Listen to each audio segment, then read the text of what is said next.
Sophia's tearful voice filled the quiet house. "Jack, stop. It's hurting me," she cried, her little hands trembling. Jack, confused and desperate to soothe his sister, whispered, "But Sophia, this is how they did it on TV. Don't you remember?" Mr. and Mrs. Johnson were hard-working entrepreneurs who prided themselves on building a thriving fashion business. They spent long hours at their boutique, leaving their two children, 8-year-old Sophia and 10-year-old Jack, home alone. Although their intentions were noble to secure a better future for their children, they failed to notice the growing emotional distance between them and their kids. Sophia often longed for her mother's hugs, while Jack missed playing catch with his father. The house was filled with expensive furniture and gadgets, but it lacked the warmth of a loving family. Left to their own devices, Sophia and Jack found solace in the glowing screen of their television. They devoured hours of cartoons, adventure shows, and occasionally channels meant for older audiences. Over time, they stumbled upon romantic scenes and suggestive programs. Their innocent minds couldn't differentiate between reality and fiction, and they began to mimic what they saw. Unknowingly, the seeds of confusion were planted.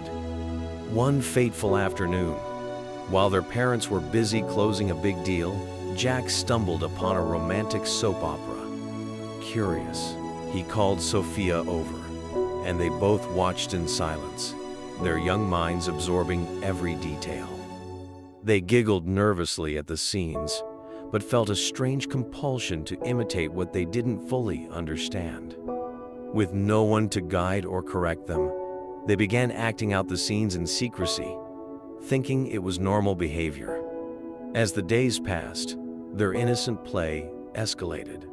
One evening, Sophia's tearful voice filled the quiet house. "Jack, stop. It's hurting me," she cried, her little hands trembling. Jack, confused and desperate to soothe his sister, whispered, "But Sophia, this is how they did it on TV. Don't you remember? It's not supposed to hurt. Maybe we're doing it wrong."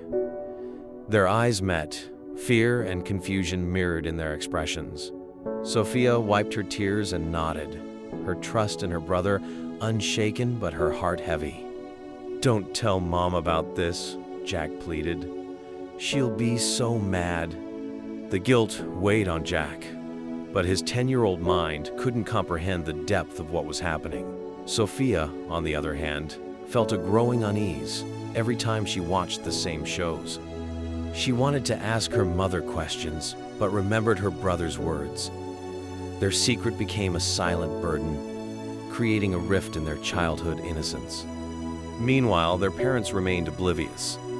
Mrs. Johnson often scolded the kids for leaving their toys scattered or for not finishing their homework, but she never asked about their feelings. Mr. Johnson, exhausted from work, only checked in with a quick, "How was school?"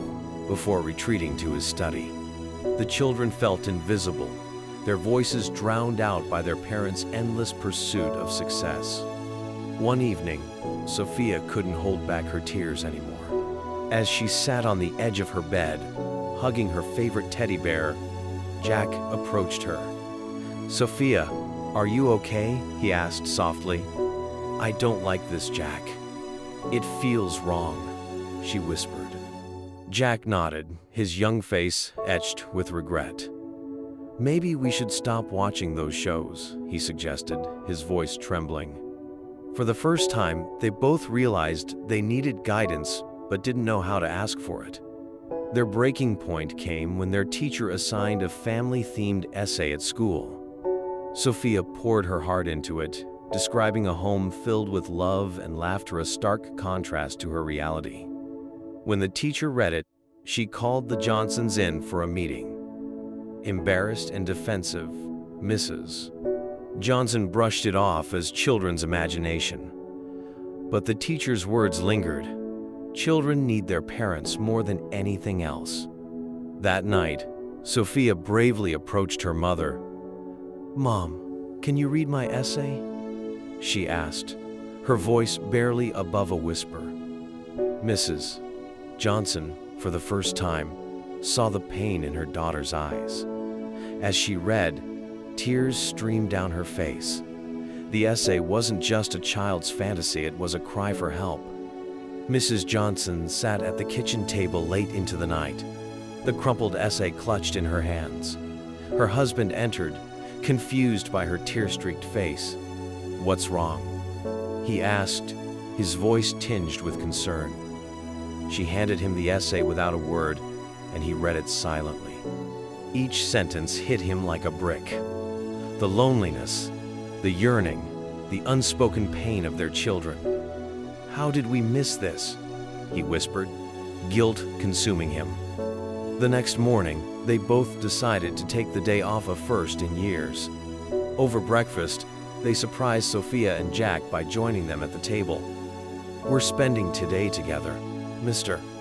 Johnson announced. The children exchanged hesitant glances, unsure if this was real. "No work?" Jack asked skeptically. Mrs. Johnson smiled, her eyes soft with regret. "No work," she confirmed. That day, they visited a park, played board games, and shared stories. For the first time, the children saw their parents laugh and relax. Sofia, still cautious, asked her mother, "Are you doing this because of my essay?" Mrs. Johnson knelt down, cupping her daughter's face. "Yes, and because we've been wrong. We've been so focused on giving you a good life that we forgot to give you us," she admitted, her voice breaking. Determined to make amends, the Johnsons implemented changes at home. Screen time was limited, and family dinners became a sacred ritual.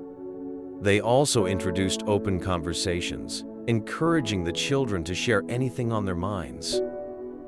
It wasn't easy at first. Jack hesitated to admit his guilt about the TV incident, and Sofia struggled to voice her fears. One evening, during a family game night, Jack finally found the courage to speak. "Mom, Dad, there's something I need to tell you," he began, his voice shaking. Sofia squeezed his hand for support. We watched something on TV that we shouldn't have, and we tried to copy it." The room fell silent. Mrs. Johnson's heart sank, but she forced herself to remain calm. "Thank you for telling us," she said gently. "What you saw wasn't real life, it was pretend, like a story. But I'm sorry we weren't here to guide you." Mr. Johnson added, "From now on, if you're ever confused or curious about anything, come to us. We're here for you." Their understanding response reassured the children. Jack felt a weight lift off his chest, and Sofia's tears were replaced with a small smile.